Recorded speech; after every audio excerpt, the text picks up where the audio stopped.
Hello guys, isi-share ko sa inyo kung paano gagawa ng luya, ginger tea. Ayan, tinanggalan ko na yan ng balat.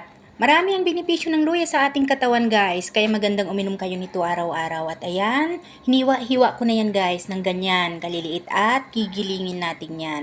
Alam naman natin na marami ang benepisyo ng luya.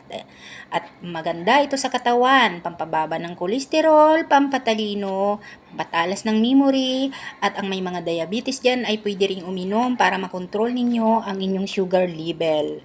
Ang masakit na lalamunan, pwede rin yan, at pampapayat kagaya ko. Ayan na, giniling na natin yan ng pinong-pino kagaya niyan. At pwede natin yung ilagay sa freezer. Pagkatapos, para unti-unti natin. At yan, mag-iwan lang kayo ng maliit na ganyan. Pwede nyo na yung araw-arawin. At kapag naubos nyo na, lagyan nyo na naman. Ayan, magagawa tayo ng isang tasang ganyan, isang kutsara na luya na giniling. At 2 kalamansi with honey, isang kutsarang honey. At mainit na tubig. Magandang inumin yan pagka gising ng umaga na wala pang laman ng tiyan. Maraming salamat sa panunod guys at sana nagustuhan nyo ang aking video. Hanggang sa muli, maraming salamat at gawin nyo yan guys. Bye bye!